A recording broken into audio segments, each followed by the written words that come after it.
Tikulandireni konse kumene muli nthawi imeneyi ndi program ina ya Timvetse kuchokera kuno ku MBC ndipo nthawi zonse timakhala tikukambirana nkhani zosiyanasiyana zimene zimakhala zochitika kuno ku Malawi nchoneka chakuti tizitola mfundo zenizeni mwina mmalo mungomvera zimene anthu akuyankhula kunjako ife nthawi zambiri timanena kuti padakali pano pali nkhani ya misinformation komanso disinformation ngakhale fake news anthu ngopeka nkhani koma program ino imafuna kuti izibweretserani nkhani kuti muzitha kumvetsa bwinobwino kuti nkhanizo zikuyenda motani. Ine ndi Blessings Kanache ndifuna kulandireni konse kumene muli tikhala limodzi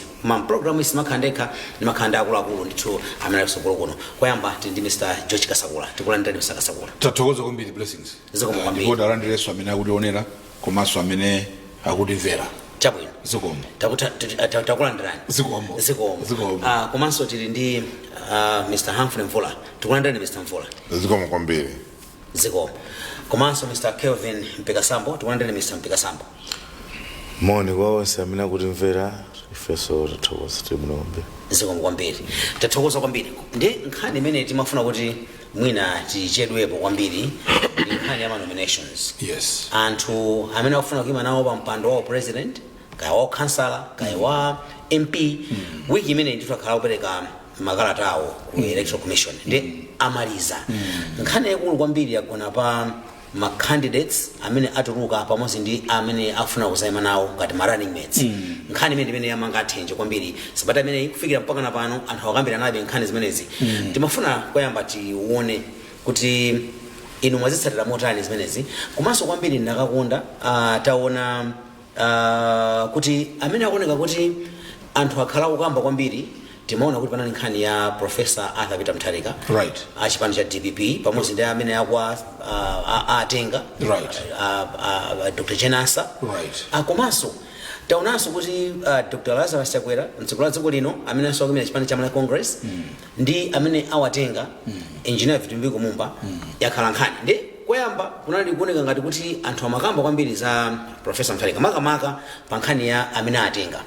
Nkhani imene tinakambanso sabata yathayi anthu amaoneka ngati ambiri amakamba iyayi zayenda motere apa ndi apa koma amene zangobwera izi anthu awala china chilichonse padakali pano taona kuti anthu ambiri akukamba nkhani imene achitika dzulo koma kwambiri ndakamba zakutsogolo mafuna kwambiri munthu uze kuti ino koyamba analysis yanu pa nkhani ya imene zayendera zimene zopereka makalata mwaziona motani. Tiyambe ndi Mr. Kasakula.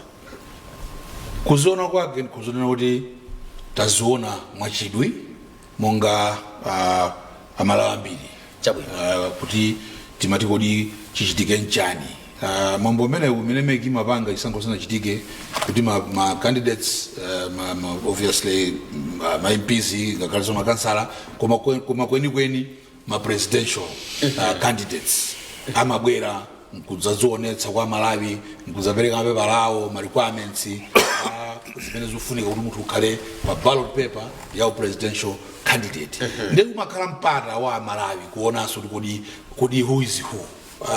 How zambiri obviously interest makamba running mates because ma candidates amadziwika before of course ena amakhapo ena koma the main ones amene ndikuzoti awa ndiwo ma candidates usiya zina zongoti zachibwana.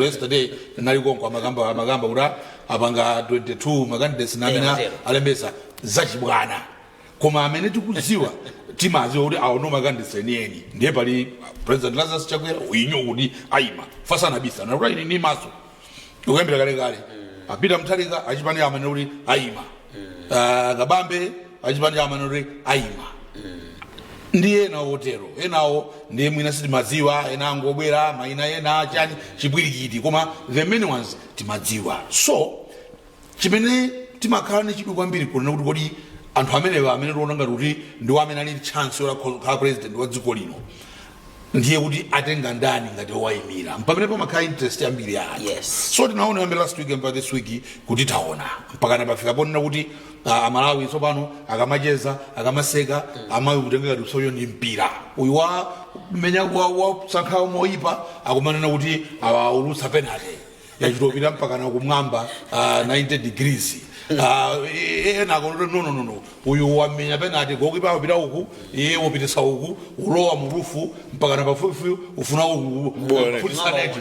kuphulisa neti yaucheni so zachitika koma I think kuti nipange analysis ndiye wonena kuti amene wamenya penalty yabwino ndipo gokipa nkuntumiza kwina mpira wapita kwina pafupi uphulisa ukonde pakana chibomba kulowetsa kurufu I think the president sasichakwera and this ndikunena chifukwa ndine George Kasakula koma ukaona reaction ya anthu ndamva maripoti ambirimbiri akuti kuno kublat anthu amalankhula kuti apatu mwine nasimafuna kuti ndikavote chole mtakalembetsa fani muona ngati kuti zobowa zimene zikuchitika ndikavota ndamva kuti kunzuzuso kuna excitement kulilongwe ndemusanene foni kumene zimachitika zonsezi lilongwe was shaken. So to me I think if you ask me good ceremony that make it conducted flawless faultless koma I think pamenepa pakoma mponena kuti taona marani mesi panopa tikuziwa kuti si fulfilled ndipo aliyese alino kumbuyo kwake ndipo dzulo womalizira anala president adziko lino amene ndi candidate wa MCP Dr. Chakwera kuluza Malawi kulengeza kumene kuja ku BIC ku holo kuti ine nasankha engineer vitu Mumba kuna amene nditsatire nawo ndipo the excitement you could feel the excitement kuti people were excited. To me I'm saying he has nailed it clearly. The president has nailed it. He has taken people's choice nimena hamafuna ndipo amanena mafura mosiyana akangosiya vitumbi kwa president ndiye kuti nawonso ambuita penate ngati amuthalika chifukwa mawotu mbwita penate arabira pamuthalika sabisa palonga sindikunama ndinechilungamo aino kuti mwina ina DP sanga koma nchilungamo maona kuti zimene zasanduka mpira zasanduka mapenate tinabva tsikulu pena amuthalika mapereka tinanokhala last Friday lachisanu la time like halesa weekend yosayita khatukambirana kuti amuthalika ndiye umbwira penate koma kuti achakwera akabwera nawonso sambwita koma taona kuti anthu anena kuti ayi agolesa penate a president. To me Vidumbiko is a good choice. Why? Because one a president as we have always known him ni munthu wopanda tsankho ni munthu amene amagamba umodzi amafuna kuti dziko lino tikhale umodzi tisamasankhane mitundu tisamasankhane zigawo tisamasankhane kumene munthu uchokera koma aliyense dziko lino as long as they were born within the boundaries of Malawi dziko lino latose ndilawo. So in that spirit that's why anana kuti ne wanga munthu ndikamutenga kurumpi paja bviri mwanyo runo mzimba so ndikamutenga kumzimba ndikamutenga kumzimba ndakhala nimete. Koma the most important thing ndaona ine chimene apanga president tona kuti akhala kupanga preach tayo say kuti neyo ndifuna kuti my youth achinyamata akhale mu decision making achinyamata tisasiye kumbuyo dziko lonse anyamata kumbuyo limakhala disaster chifukwa anyamata na amene ali ndi creativity anyamata ndi amene ali ndi energy nizita chinyamata funa kapata anyamata ndandotchula anyamata okay koma ndatsika naso achinyamata na amene ali ndi creativity ali ndi energy ali ndi mtima ofuna opanga improve ali ndi mtima opanga ma experiment ali ndi mtima osaopa they take risks. So unless ngati dziko tienda nawo nkumagwiritsa ntchito that energy that creativity to make things for this country sitingapita panapoposa. Now the president akawapanga preachments tinaona kuti mu manifesto apanga promise the Malawian youth kuti kuyambira cabinet ya after September 16 my position 4 ndachinyamata alapanga declare 4 permanent seats 4 permanent ministries positions. In other words, his cabinet will always have 4 seats reserved for the youth. That he has made. And he will hold him to account. Will hold him to account kuti muna anena achinyamata ali kuti. Tiona kuti sana sile pompa. Dzulo atizimusa dziko kuti atenga nyamata. Koma so nyamata wake is not just ngokhala. Fanya nyamata yana alipo zimene panga zusaoneka. angobazo kozosagwira kuti awanchani awa ena usajamba ena usokoneza ena uzunguza ena angotukwana pa Facebook zachiyani zimenezi utukwana kumeneku angakulembere chilo munthu pano pali mabwana pali ndandana akuona ni mtukwana sino mkakhala mu interview akufusa ni mafuso akufusa kuti yoro unalipaza kuti sikunakezo sibwinozo alipo anyimala choncho koma alipo anyimala ena amene akugwira ntchito za luso zotamandika and one of them ndi vitupiko Mumba. So kuti a president amutenga kunena kuti wekhala apa ukhale wachiwiri wanga, I think sizodabwitsa kuti he has excited the country. People are excited. People are saying if you take a vote, the youth now I'm sure they are saying if you take a vote, vote Vitupiko Mumba. That's why I'm saying this was a good decision. Ukapanga comparison ndiye to the many competitor ndiye amtarika tu. Amtarikawo anambuita penalty. A president anambuita penalty. A president amtarika anambuita penalty. A president agolesa penalty. And china chimene ninganene chimene anthu afunika achione. President uyu ndibwerezaso nana fundo yambile. President uyu ni president omanga dziko lino. Kuti dziko lino likhale bwino. A president awa aido wawo ni first president Kamuzu samapita pa podium nkunena kuti podile ndine nchewa ndi dziko lino tiyambise ka chichewa whatever groups ka chani zimene kunalibe nthawi ya Kamuzu. Amati dziko lino kandiwe Ntonga, kandiwe Nchewa, kandiwe Ntumbuka, kandiwe Ngoni, kandiwe Mulomwe, ndiwe Muyawo, tose ndifa Malawi. Amatero. And he constantly preached that throughout his presidency. 31 years. He constantly said that. When Muluzi came, him too did not promote his tribe. Kumashinga, kuntaja, kwa ayao, neighbor state tibange mitumbano ayao, ndikapamozi, tizicheza limodzi. Na Yesu simply went ahead governing this country. Mosapanga tribalism. There are two presidents in this country, and this I'm going to say without fear of favor. Two presidents. Ameana beleza usanka na bilu nziko muno. Ni Maremo Bengwa Mtarika, ni Nchibwene wage Peter Mtarika. These are two tribalist presidents. Two tribalist presidents. Amene adaolonga dziko lino kuti tiyamboya nganaso kuti kulasa inuma yogero njala inuma afula yogero ndiwe mulomwe aiwe uyu ni mpelezo uyu so athuyu. It's Peter Mtarika ndachimwinaga Bingu did so many things in this country, and I appreciate it's his legacy. He had his weaknesses and mistakes. One of them, the tribalism. He was a tribalist at heart. In Peter Mtarika, the same thing. He's a tribalist at heart. That's why anambisa mulako alomwe echani zinasokoneza dziko. Tinambo yanga naso kuti nziyo yome chokera kuti. Pamene munthu you are born in the image of God. Once you are born, all these tribes is just a social construction.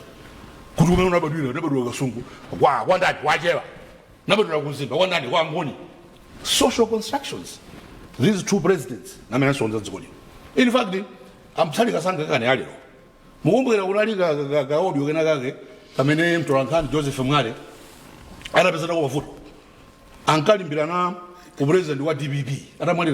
I think it was the first convention. Mukumbukira? Yes. 2014 namvula. Yes, and kumbukira. Kuna ruga audio amunena chimuntu basi. Ndubanda. President Peter Mtarika. Chimuntu banda ya amaja sinchawa ni Ntonga. De sanga wina chisanko. A Tonga can never be a president.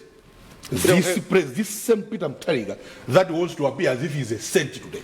Who's saying those things? This president suffered as Venezuela. That's why wakatenga running mate Mpoto, because Mpoto is part of Malawi. That should never be in doubt. Whatever, the most important thing is that Mpoto na Malawi. So to me, this ticket here, a president, Potenga Vitupiko Mumba, money banking conclude, is rejuvenated. It's a good ticket. It's a ticket that Malawians are mafuna. Ticket yo yanjani tsa Malawi. Ticket, more importantly, yo beresa mayuthi patsogolo. Mayuthi wa Malawi akamona kuti Vitupiko Mumba alipatebulo pamene zinthu zuchitika azorumene kugulu wathu azitinenera azitipushira azititengera zinthu umazatipatsa azithandiza. And now I know Vinubu Mumba personally. I know what he has done to my youth. Zona rugunasi nganene bana. Zona mabanga mwina kuseni uthandiza my youth ine ndi ndumboni. Ine ndi ndumboni kuti amathandiza my youth uyu business nikupatse ko yaba utukuke utani. He has a listening ear to the youth. So to me I would say, President, 2 points. You nailed it. We didn't expect anything less from what he has done. And that's why Malawians are happy. You can see Malawians being happy. But this is what should take us forward. It's like, ubeleza reform, mkuigaba experience ya chakwera, mkuigaba mods. Zinu zabwino. Mwende sirepo mbazangala mkwekoso. Ndatokoza kwambiri. Zikomo kwambiri. Mr. Mvula. Misakasakula itu akunda ma ango senasiana inoso mafuna muri baseni analysis yano maizona kwa ineyo ndi ankure kuti kunali wiki ya dusai kunali nditu anthu andale ambiri amene atuluka uka yani parading before make kufuna kuti akhale ni president komanso kuti anabwesa malani imeti chimene chandabwisa in my several years of experience yandari is the field and uchuluka amene afuna kuima nawo democracy kati ngalene kuti yapanga machuwa kwambiri kati ngalene kuti bwanji koma 122 akufuna president. This has not happened before. Sinakali na nambara ya anthu ochuluka choncho even at the constituency level kubene kumakhala anthu olimbana kwambiri sinakali at 22 aspirants our MP, whether combined, then and Hambiri. Some of them, most of them were created. For example, Nankuma would not have been aspiring to be Munakadaima, particularly DBP, Komadapitiki, Agabambe, Adapitiki. And also an NDB also. Amvula besara tamagisa Agabambe tichokore. Agabambe sana tamagitse. Ajoga oka ukafuna udindo uwuje. Kuma sana tamagitse kuma kuna iso constructive. Ugarega zo sia malemu. Tabu inotena utarajoga oka. Akomongodi anona kukutenda kwambiri chuma jotsara. Ndiye anafuna kuti apange ni heritage. Of course kutenda kumadenda pira mtari kaseti nibere raso. Nibere raso. So amazore saona o president. So he's right. Amazore saona o president ku DBB for Peter said ndi maso. Ndiye anapira kumene kuli contractor kumene kuli zo za malemu chuma cha masiye. So that's the preface. So very pamarani met. Ndilaona kuti bene paratu kamarani met sana. Napita mtarika anatenga my justice Dr. Jenasa. Kupezeka yena no sanatengao.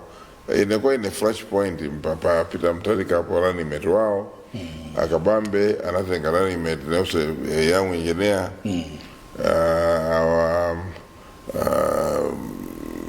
kaena wa choncho na usanatenga hao ena kazmai anachita bwino.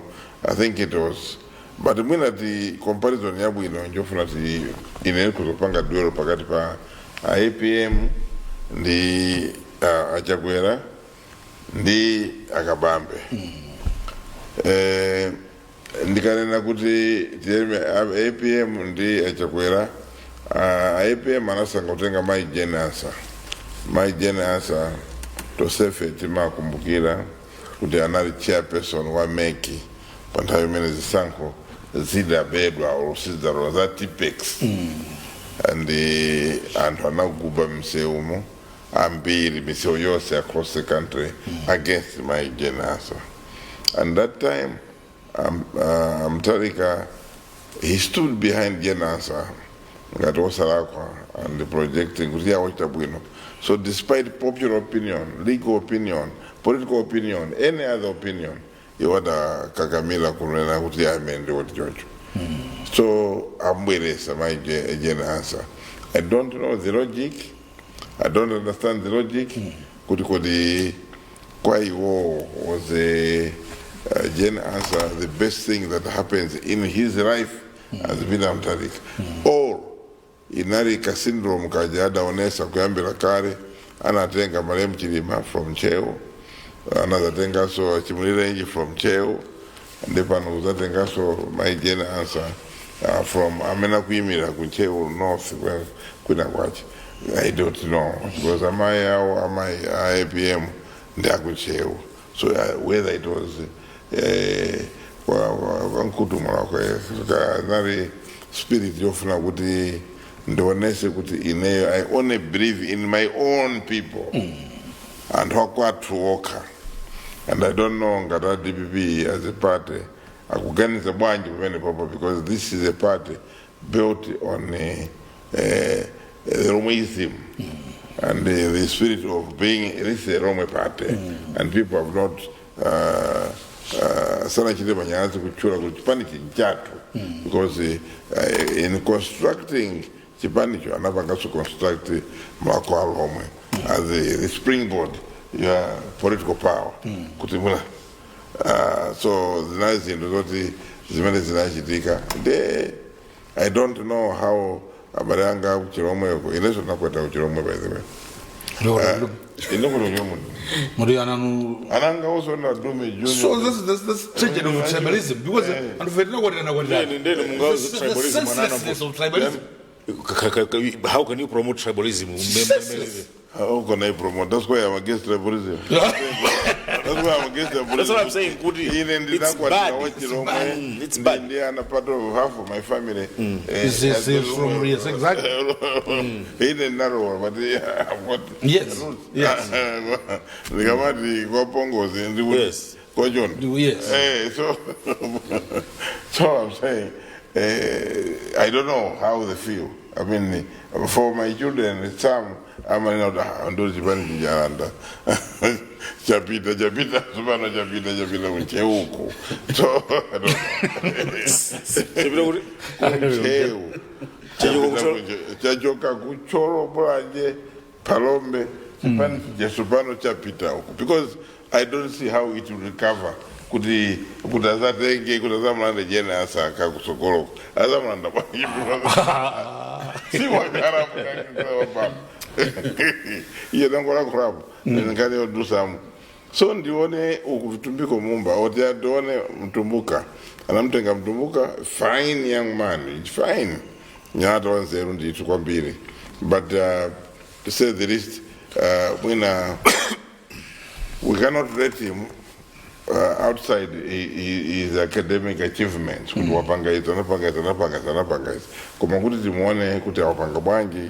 Whether he can drive the northern agenda, whether he can add value to Kabambe, that's a story for another day. For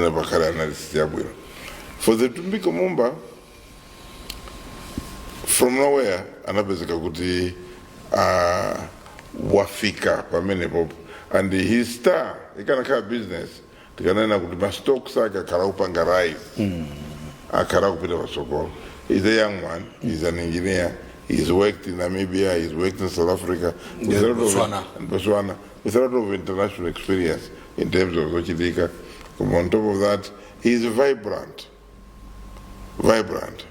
And they call a spade a spade. Very, very vigorous. Somebody, I mean, Sama Petira. If he wants to go, he will walk into a warehouse and look for things. He will go into a work environment and check with Karabwanji, and you make instant decisions. I think a company, they don't care. Is a journey. You will not look at it whether it is a multinational. Mumba is driven by the spirit of Cho Nachabuino versus Choipa, Josepindurila, Amalawi. So that is demonstrated. And now Peter Kuleba ministry in history for us who have been in politics, Amakaranga Timati, Kotailand, Kuantanamo, so you thought it's a dead ministry? It's a dead ministry, and because it was not doing anything. Even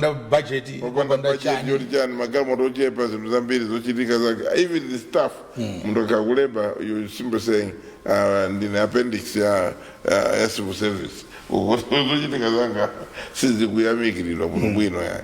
I know that's what most people will think. Koma he went there and created value for Minister of Labor. And today, profile of Minister of Labor is Idakwera. And anybody, Amenanga Minister of Medical has got to measure to high standards set by Mumba. And because Mumba was always up, Ntchito Yake, like what the minister demands, scenario office, inario yenda, was the inspections. Some are young and in the government ministry, in the private, in the investor done, amazungulira. Anakafika mpaka kuti kucholo. Yes, anakafika kuti coffee kuzuzu. Anakafika ma hotel, anakafika ma bakery, anazungula mwana mmoja. And the go nkuku. Yes, anabanga zose zabuno bwiro. So Mumba created value for Minister of Labor. And pamene pajana unaweza kuti uyari bwiro. Atapita trade, he went there at the time of a storm with the sugar wa kuvuta. So anazungulira ukango segura kakusana kandi kuchipiko kandi kuti he went out maboda kupeza run hobisa sugar maboda kusatira maboda mukapeza smuggling. So I think very much anazi.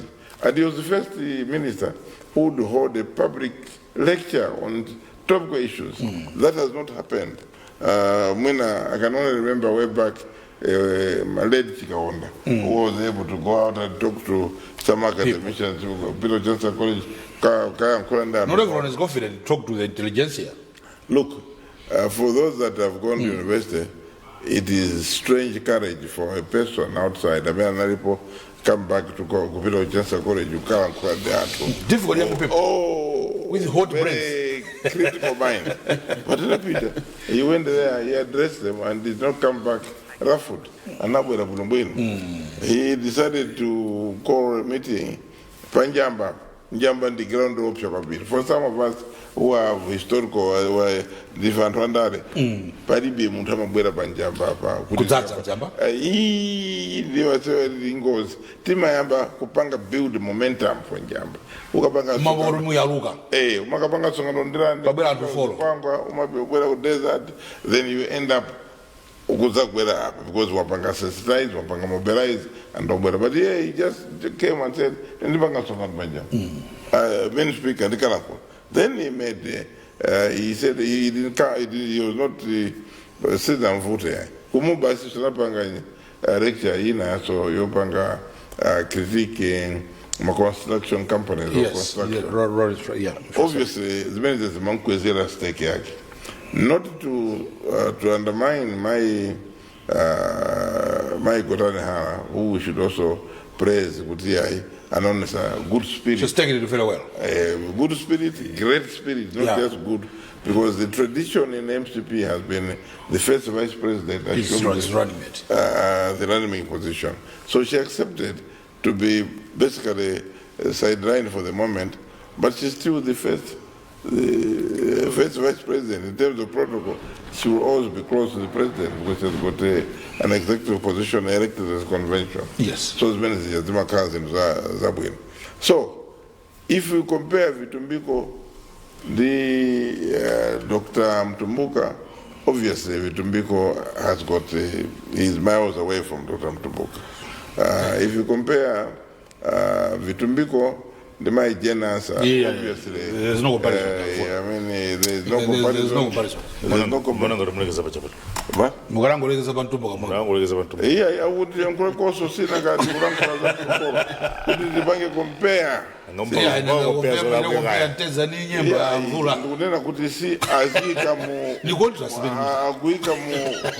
That's right way. I'm not doing this for myself. Yes, I know. I'm doing it for somebody. Of course. Somebody Chitipa, of course. Yes.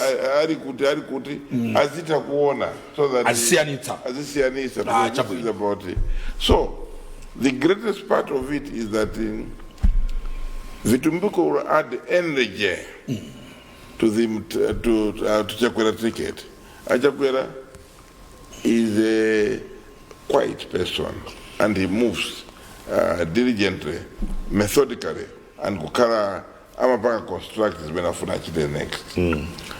And then pabwera wachinyamata ayo. Yes. Who is going to be now the liberalizer? I mean, I can't get to German Shepherd. The verve. German Shepherd. German that's the Shepherd. right word. It's got put in the verve. Yeah. The turbo. So he's going to be the turbo. Wachakwera. Lord, me the turbo. Yes. Because there are certain things. Paka Wachakwera. Spagaturuke mao oti we warakuta we chan. He cannot. Koma vidumbiko what? Oh, say it. Ajakwera sanga karo embekare ya kaona kusizi kwenda kwera. But vidumbiko what? Ugo. So akarabu nubwino ndi zabwino. So nikupanga compare kuti uku. There is youth, a young man Mumba versus a 70-year-old President Chakwera, and a young man Mumba. So nice combination. Uku winner 70, winner 85. Uku wakawaka APM ndi maijo 85 your official. Yeah, out in 87 kubatika started what somebody said 2017. Tiwerengira kuti muntu yadakwa na jani 87. Tikawerengira sida katu sade ma happy birthday. So apapene popo uyu adambuita penote yake posanka muntu amene mbiri yake yoipa mastoko yake were very low. People have a low opinion. Mongoonesa kuti karirona kuti ife we don't care about people but the election is about people who asipanga care about who muntu meta bweresa itapanga bwaji uku President Chakwera has selected a young man very vibrant amene mastoksa kakukwera. I think it is going to be, it will add a lot of value, and I think it will add a lot of voters. And for the first time, Mwina and Hakumport have got a vice president from MCP, other than Anna Zabera and Yake, which are the vice president. Soya. Koma Uyu Ndiwao is their only son. And then he has got a national appeal. Mumba can go anywhere. And not Mumba. And he can go anywhere, and I think he'll be accepted. So, the function yesterday was good, and it was comparatively better than any other function, or similar function. Well attended. Well attended, well organized, and properly, I think, executed that function. So mwina tisiye kaya pomwepo first round. Pepanda kwa kwambiri mundikurukire. Peka samba. Tinalolera kuti mukhoza mafuna peka samba lakurukire ne. Osati. Ngale mwina ndawala nkurira zimene iwo kana lankula. Aya peka samba makande zawo so zambiri kwa basi. Timvera kuti chani peka sambo mena nena amvula kwangati mapirira nthawe yeta.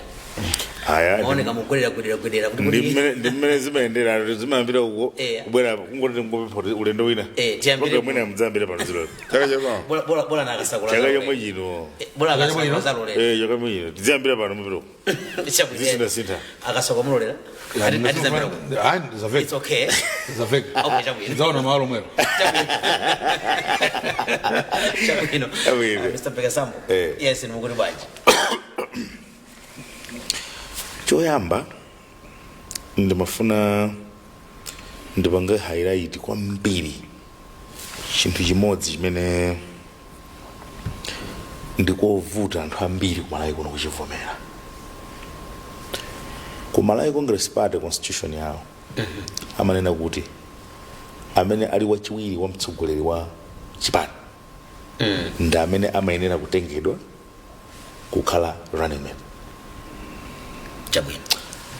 I want to emphasize this. To accept that such a bypass for the good of the nation, it's not something easy. This we must say. Is easy tinene. People can have anything in their mind. But to accept that for the good of the nation, kuti dziko lipite patsogolo lidzienda, it is not easy, and I want to, in a special way, thank that woman, the Speaker of Parliament, the Vice President of the Malawi Congress Party. Sindi kudziwa kuti kukadakhala ku DPP kuti kunali malamulo amenewo zikatanani. sindikudziwa si chinthu chapafupi izizi tendinene tikhoza kukondwerera kuzolana koma izizi this has to be brought for other people to learn from. Izizi tizikambe mumveka bwino kuti anthu ena atengere phunziro kuti si chinthu chopheka by any measure of imagination si chinthu chopheka.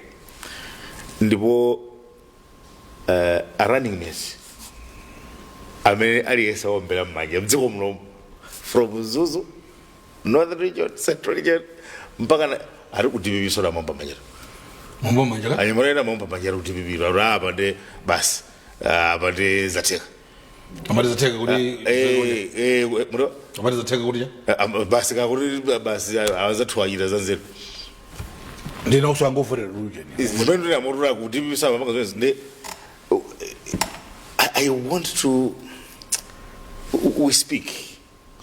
It is right.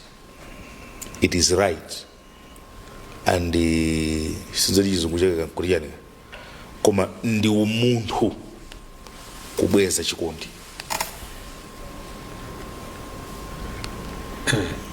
This statement mwana sikupita kwa nthambi koma ndi umuntu kubwezera chikondi. Ndakamba zimene zachitika kuti tiye tidzienda ineyo ndavomera tiye tidzienda olandira onso ndi umuntu kubweza chikondi ndi ulemu ndi umuntu waukulu kwambiri. This must be said. Ndi umuntu waukulu kwambiri. Chachiwiri ndimafuna ndipereke osanawa akambaza yora DVB chat UTM koma ine kuona kwanga ndikuona ngati mpikisano ngati ungakhalepo ngati unalipo mpikisano unalipo pakati pa DVB ndi makosana MCB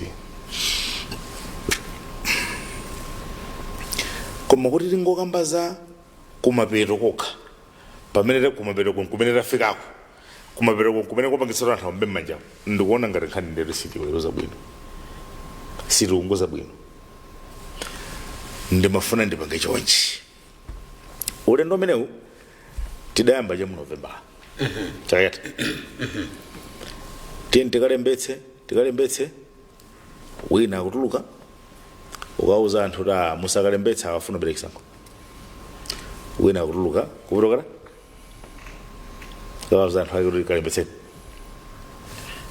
maulendo awiri lisambali lilo mcheke kwa mbiribodzi maulendo awiri amene tanyamuka kenaka tayenda uyu akuti koma tidapangana izi ndiye tigwiritse ntchito ichi uyu ndiye timenemo wina akuthamangabe akunkona nauza anthu ake kuti awa kuti ayi musakalembetse afuna bera mavoti uyu unozanu watuluka nanga simutuluka bwanji awosa matuluka ndeina dzakwana nthawi yoti mufune musafune mutuluka paka break amene kamene anali kumpandaka pano tidanyozeka ifete tidanyozeka pano anthu oyipa zambiri mbiri limawiwi have been showered with all sorts of names koma timati kudali kuti samaoneka ndeina dzakwana nthawi yooneka manimvetsaka uyu kuoneka wina soonekaso uyu amaoneka kale marizatsi zonse zimene zimachitika mu nyengo zonsezi ndekuti tikuyenda tikuphika chinthucho mapika yapakana nthawi yoti tuyandikira kokapereka mapepala ndekuti ukupena uyu atuma anyamata akadzikapanga ma demonstrations anthu ayipidwe ena anthu kadzitukwanani ndi ma VN machani adeire ena kumpaka na adapanga ka radio station kawo kamulengalenga sikadziwikanso kuti kamakhala kamatani. You understand? Nkhani zake zonyoza enawo kunyoza awa akuyankhula kuti tikalembetse awa akungonyoza kumatukwana tinakamba nkhani zotukwana kuti musiyani kutukwana siyani kunyoza nzanu mudzikamba fundo Amvula has been talking about. Can you tell Malawians what exactly you do to resolve the problems that you see today. You understand? Pamene uyu akulimbikitsabe tiye tisarope tiye tuyenda ifika nthawi kapereka nomination simene awa asankhe running mate akanyamula dzungu loti lidafuwa pazo dzungu lofuwa olora sonkheza bwanji sipsa mukhoza kuinjika mulu apapo nkhuni siripsa olokuphika kuti muliponya so madzi nkuchita ni gas siripsa lafuwa basi mandivese uyu mzawo akukanyamula mnyamata momvetsa ulendo ndikufuna Malawi aone ngati mmatha kuona chauta pa zinthu zikamachitika mumudziwa pa ulendo umene tidayamba mu November kufika dzulo muona kuti akupanga zosiyana ndi zimene zikuyenera kuchitika akupanga zosiyana ndi zimene generation ino ikufuna generation ino sikufuna kuti kwana ya generation ino ikufuna finding solutions and generation ino ikufuna kuti atsogoleri adzibwera poyera kumanena kuti izi tuzachitika ifanya kuti izi zachitika ifanya kuti ndikupatsani chitsanzo mtolankhani wina wafunsa president dzulo nkhani yakuti kodi inuyo chakuti chimavuta chakuti chikuvuta. I listened very carefully to the president when he was speaking.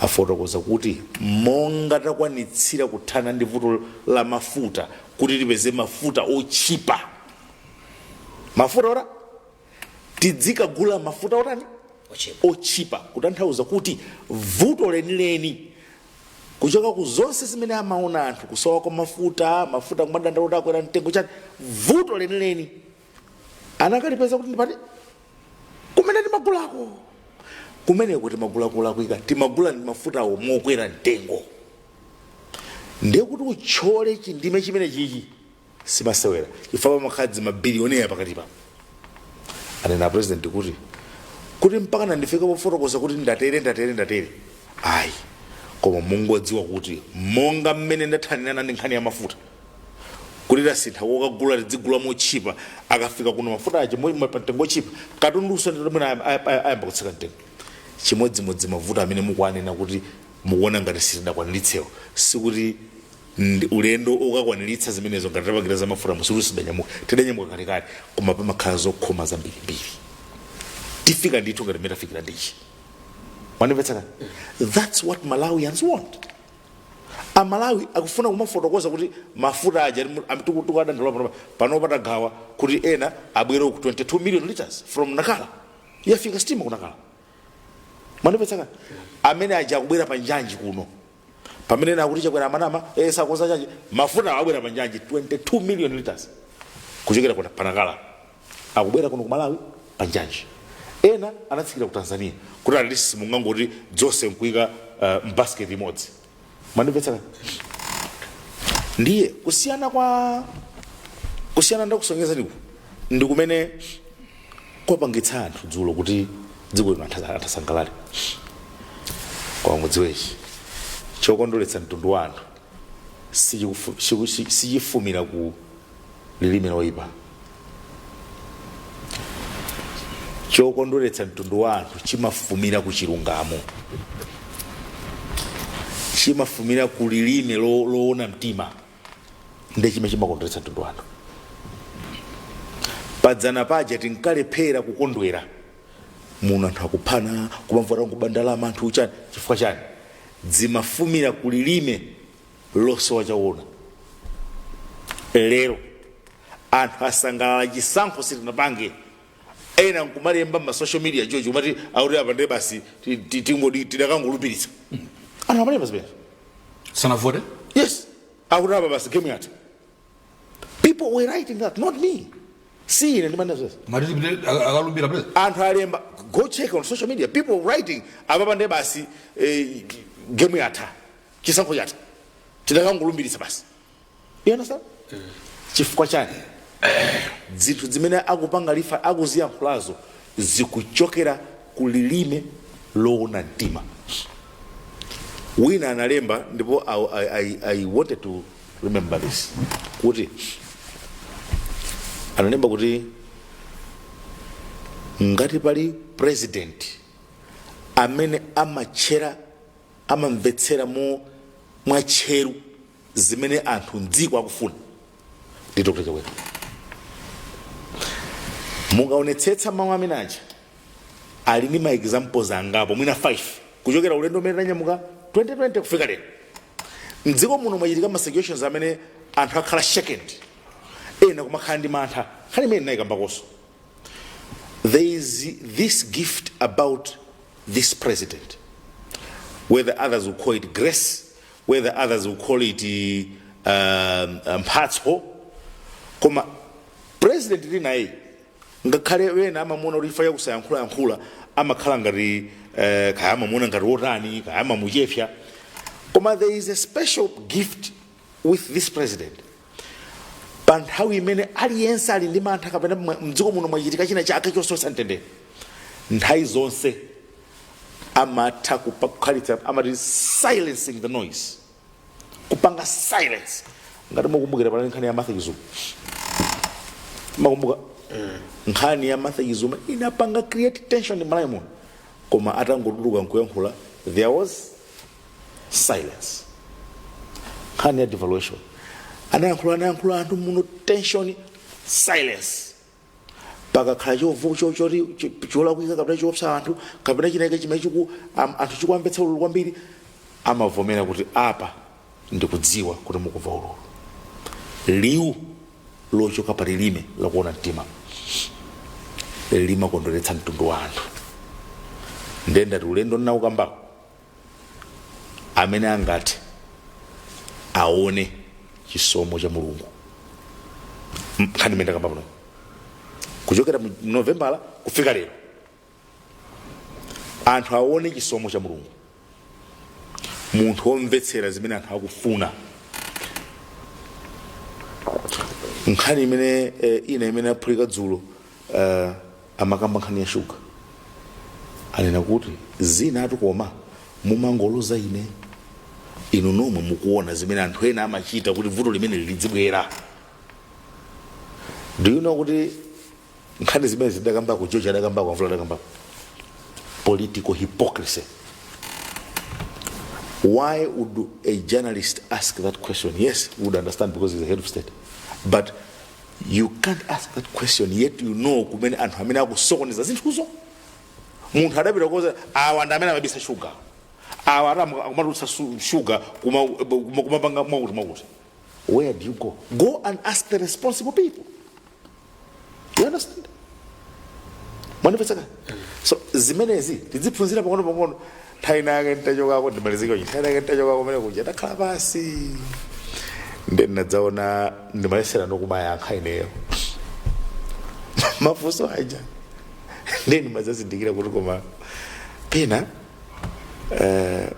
tidakachita mwachachu pofuna kuzindikiritsana choona chifukwa bodza latisira matenda akulu, bodza limene lakhala tikukula nkumamva ngati achinyamata ife latisira matenda akulu, ndipo ndachinyamata ochepa kapena ndi Amalawi ochepa amene amadziwa chilungamo za zimene zimachitika mdziko muno, ndipo anthu ambiri atadziwa kuti mavuto ena amene timakumana nawo ola kuti mwina tidzigula mafuta modula ola tidzigula fetereza pa mtengo umene tikugulawo. Amalawi ambiri anthu ena akhoza thawa mdziko muno ola Amalawi ambiri akhoza kumva akhoza kukhala ndi mkwiyo.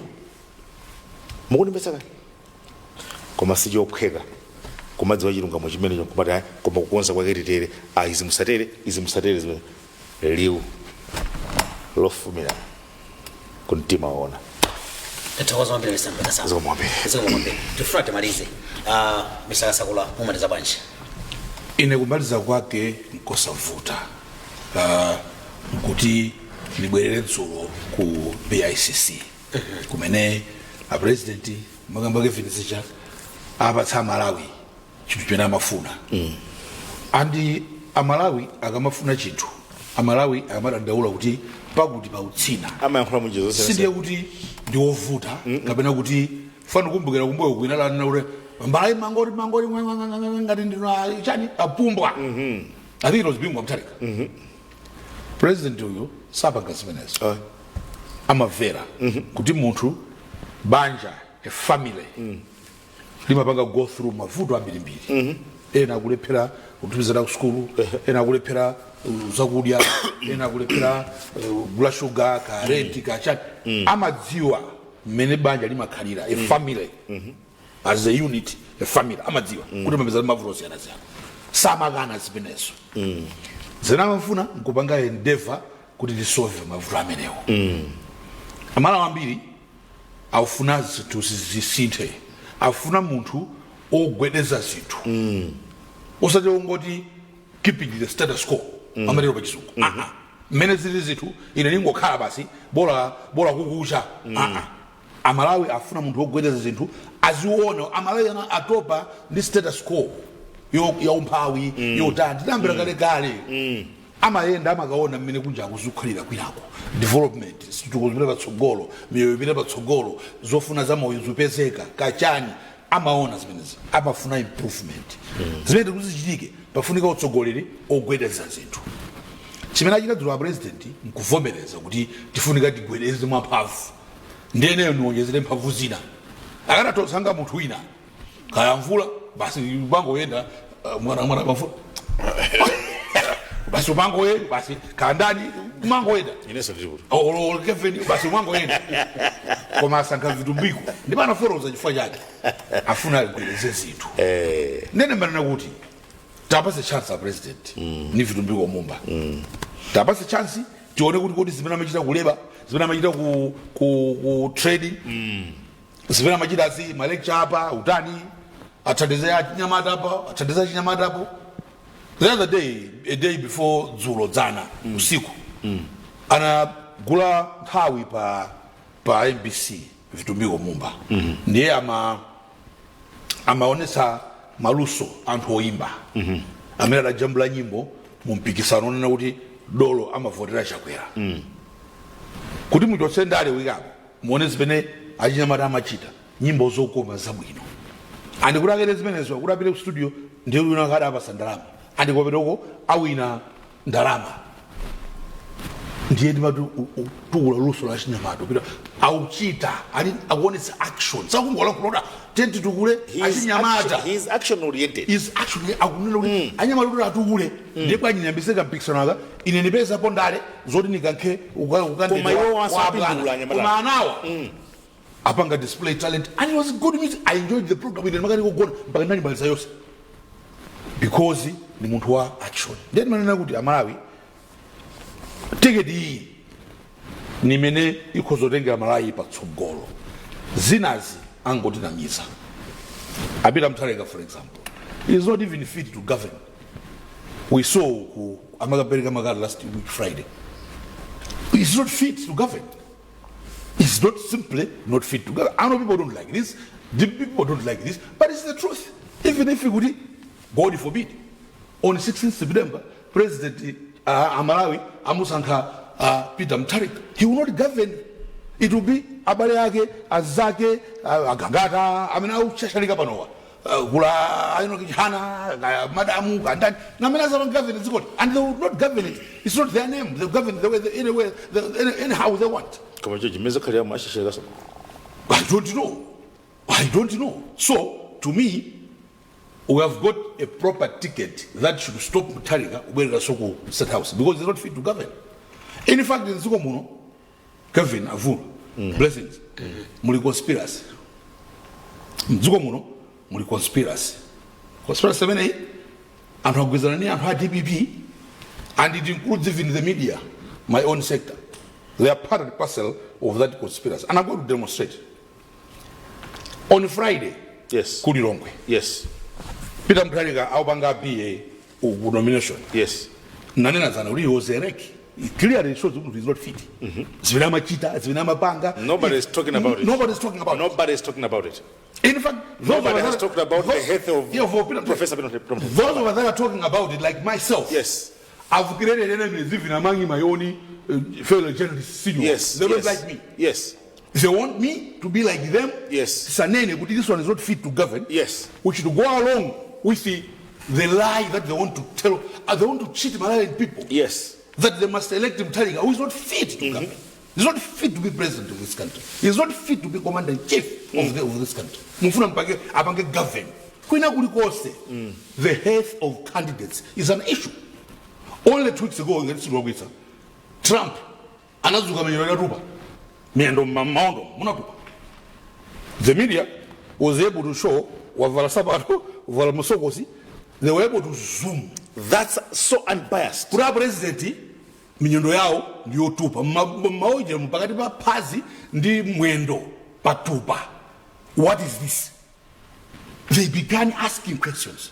Because they know the power of that position. The White House had to come out. The report from the medical team of the White House. Oh, it's true, it's true. Listen. Nzona di. A president sali bwino, minyendo yutubadi, tinapangama test yakuti tapaisa ntima, tinaisa chani, tapaisa negative. Positive taipesa. A president akudwala ntenda yakuti. Anaichula. Ungoti nesine dora kuti nchule ndaiwala. Koma anaichula ngamufuna mkamake Google. Mwaibeza tunemena dora Trump. With assurance from the White House, koma musadanda ule. It's not a serious thing. Ahapa samankwala ipwa. Umoyo wa president su umoyo wake oka kapena ndi banja lake akazake anake ndi umoyo wa dziko. Umoyo wanga ndo akazanga ndi ananga ndi abale anga. They care about me because I follow the moyo. The moment I said ndifuna kuti ndikhale president, it's no longer about my wife and my children and my family as Barayanga, my brothers, it's about my uncles. It's about the country. Here is a country, here is Malawi, where my own sector, media, is blaming me personally. Why are you doing this? This is not professional. You are DG, you're not supposed to do this. I've received calls, colleagues calling me. Why? Because let's question this. My final call today is this. If the DPP thinks Peter Mutharika is too fit to run this country, then let's subject him to a medical examination, independently done. If they think this discrimination, then all of them we can do the medical. Yes, and I think that's President Jagwera, Kayabuli Akabambe, Kayabuli Ndani, let them do, all of them do. So that Malawians must know who they are electing. I did afuna udi sanke Malonda Jona. Malonda Jona mmegansaga. Nugulisa Jona ina ayumsaga. Suma tseguru rubona mana. Jona ni Jona bula zaidi magoso. Kwango blagi, kwango era kango. Basi iwe ko 2000. Inu tenga Jona magoso ali vura kana magoso. Akamari nganga mwamba magoso ata. Amalawi stinga kulisa Malonda Jona. Everything should come out. They should be accountable to the people of Malawi. Malawians must know what they are electing. If Malawians want to elect a president that is not medically fit, then they have got to do it with full knowledge. Yes. What was happening to BICC that day is a shame. DPP were literally hiding in Tarika. They even chased the Kruya nation. They even chased it. Suleiman, Samir Suleiman, came and he grabbed the region. Hey, get out. Why? Because they were, zooming on the Mutharika. Is that really? Should we Malawians accept to be cheated? As it means that broad daylight, this one is fit, when it's not fit. And the whole media can keep quiet. And my sector has kept quiet. Really? Nobody has said it. Not even that day. People that went to cover that thing should be embarrassed. They are ashamed. Because they should have, that was the story. The story that Malawians wanted to know about Mutharika. It's not because Mutharika is going to give a nomination. That was obvious. He's going to give nomination papers. Malawians want to know, Sakuturuga Nyumba. So, Sakuturuga Nyumba, is he okay to be president of this country? Is he fit to govern? Is he fit to be commander-in-chief? The answer is he's clearly not. But the DPP, together with others from all sectors, want to dupe Malawians with Peter Mutharika is fit when he is not fit. So, Malawi, there you have it. We have the president that has brought a young man that can help him to govern this country better. He's a Matamanga president. Peter Mrega Sanga Tamangi. In fact, the other thing is, here's a different come up with a manifesto. One manifesto. And the American news nation, here, Abanga campaign. He's not going to campaign. I mean, if that's will be the what they'll do, campaign is so whatever campaign is that good, they are afraid. Really, should we elect such a person? What wrong have we committed? We should have such a person who is not medically fit. That person is supposed to enjoy his retirement. At that age, he's supposed to be enjoying himself. Pay humula. That's how you look after your old people. At the end of the day, I think, I wouldn't make some target. I would be the Zebi, because shouldn't be fit. We feed our bangal. We should feed for his own. For we care. Probably didn't even know what he was doing there. Would he choose to get checked? And I think we are the ones who care most. The media, of course, the media was silent. Care most. If you don't have a president, site visit. You've been to some of them with blessings. Amanga site visit. As a Pizaba, as a Kalaba, as a Dani, the Mesmajitira. You are Jasso. I make Amanga site visit. And who are now below many woods. I didn't have for Amtari. Ichotani, Abawajaba, Abazani, what about Zabonabadi? It took time. It took so much time, Grandma is 500 million. Because they knew what they are bringing to the public, a person who was not even supposed to be brought to the public, supposed to be sleeping and resting and attending to his doctors. That's how unfair these people have been. So, my final word is very simple. Zola president arusa joka. Arusa checkmate, arusa joka. But 16 September Malawi, tizapa sema hayono raza malize temui. Big two. Joka. Tetrebombo, big two, trebomba. Azamenye joka, game over. Azapeleke joka au azaponye. Game over. Tisivida basoko. Let's ignore these other things. We're not the pombo. Ndatokoza kwa bili. Ziko mwankwanta. Pebani. Oma tirekera program yathu pamene balero. Amvula ndi Mr. Mpekasambo kubera kutsugulina tizawapasana mpata kuti azatitsugulina program ina koma supano imene ngapempe tiri ndi program ina in the next 2 minutes. Ndinenda kuti supano imene ngapempe going forward because ndetira nkhule supano some manifesto zimene anthu achita what they are some of zimene alankhula pakasakula they must be presented in the next program because ndepano sitinene zoona Timvetseyo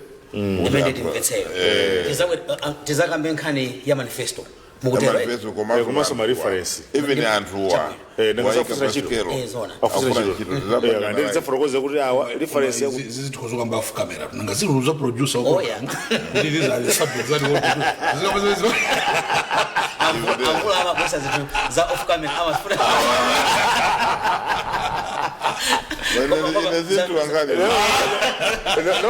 it's good to give direction. It's good to give direction and all the rest of they should be getting ready with these. It's important. Right. So my reference with our Katani, Arimboma, our Pampanda Katani, that will help Malawians understand what are we choosing and do we want to repeat Rubino,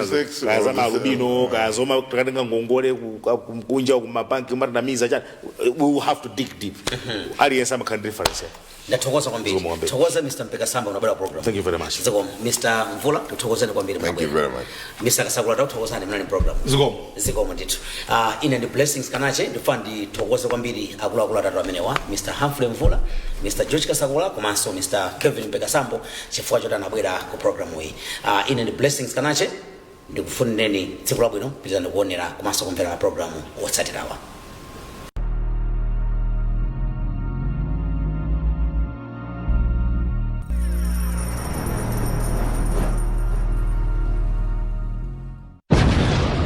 Aziona, the winning team.